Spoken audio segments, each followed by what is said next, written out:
All right, so today we're taking a deep dive into something really important, I think.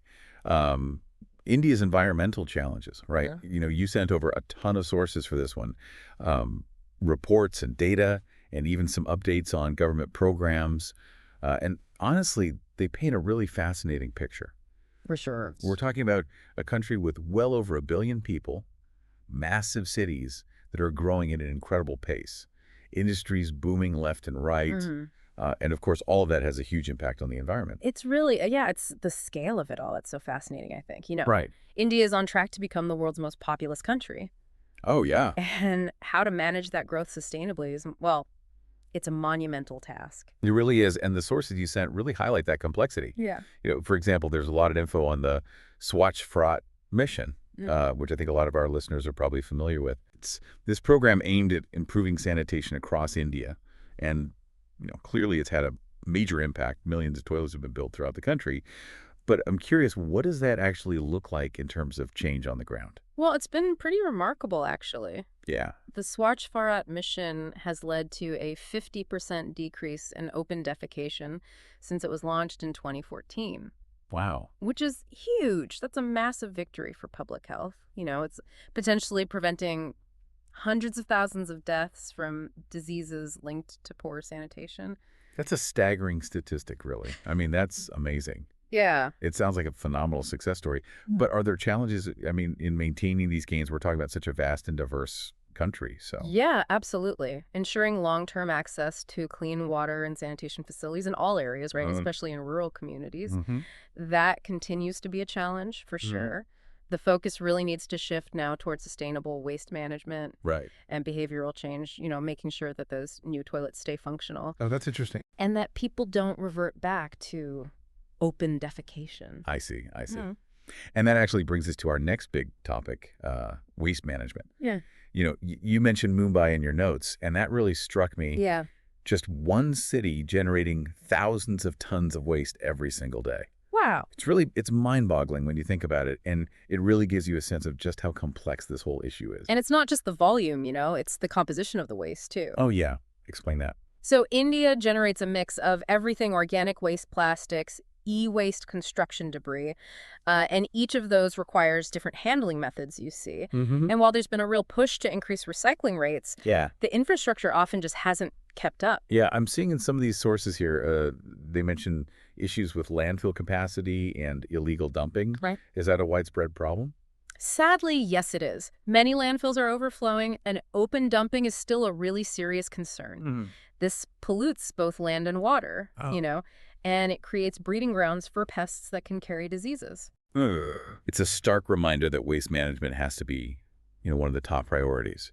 And actually, this ties directly into another major challenge we wanted to discuss: air pollution. Ah, yes, you're talking about Delhi, right? Yeah. The sources paint a pretty grim picture of the air quality there. Yeah, it is pretty grim. That- Delhi's air quality regularly exceeds safe limits, Wow. particularly in the winter months. And we're talking about, a toxic cocktail of particulate matter, nitrogen dioxide, and ozone. Yeah, I've read about the health consequences, respiratory illnesses, heart problems, even cognitive decline. Yeah, It's terrifying to think that just breathing the air can be so dangerous. it's really scary. But what are the main drivers behind Delhi's pollution? Is it purely industrial emissions? It's more complex than that. While industrial emissions and vehicle exhaust are major contributors, Okay. things like construction dust and Right. the burning of crop residue in neighboring states also play a big role, particularly during certain seasons. Oh, I see. So the government has implemented some measures like the odd-even vehicle scheme. Have you heard of that? Yeah, I have vaguely. Yeah. Explain it for our listeners who haven't, though. Sure. So basically, private vehicles are only allowed on the roads on alternate days. Okay. Based on their license plate numbers, it's an attempt to curb those vehicular emissions. So is it helping? The odd-even rule? Honestly, it's had mixed results. Right. A short-term measure, and how effective it is depends on public cooperation and how strictly it's enforced. Right. What's really needed is a long-term solution, Yeah. a multi-pronged approach. Makes sense. That means stricter emissions standards for industries, transitioning to cleaner fuels, investing in public transportation, and also addressing the agricultural practices that contribute to the problem. Right. Sounds like a huge undertaking, to be honest. Yeah. But while we're talking about complex problems, let's talk about water pollution. You provided some really interesting material on the Ganges River. You know, it's a sacred river for millions of people, yet it's facing incredible levels of pollution. What are the main sources of that pollution, and what's being done to address it? You're absolutely right. The Ganges is deeply revered, but it's also heavily polluted. That's Untreated sewage from cities and towns along its banks is a major culprit. okay. And then industrial waste discharge further compounds the problem, you know? Mhm. So the government launched this program called the Namami Gange program, Okay. and the goal is to rejuvenate the river. Right. I did read a little bit about that. It's a multi-billion-dollar initiative focused on building sewage treatment plants, cleaning up industrial pollution, and promoting community involvement in river conservation. That sounds ambitious. Yeah. But are these top-down initiatives enough to solve such a deeply entrenched problem? That's a great question. The success of Namami Gange will depend on effective implementation and public participation, Right. which leads us to something really inspiring, actually, the power of grassroots initiatives. Oh, yes. Your sources highlight some fantastic examples of local communities taking charge of their own environment. Absolutely. Tell us about those. Well, there are tons of examples of communities organizing river cleanups, setting up waste segregation systems, and even running awareness campaigns to promote responsible waste disposal. That's awesome. These efforts are not only making a tangible difference on the ground, but they're fostering a sense of ownership and responsibility towards the environment. That's so encouraging to hear. Yeah.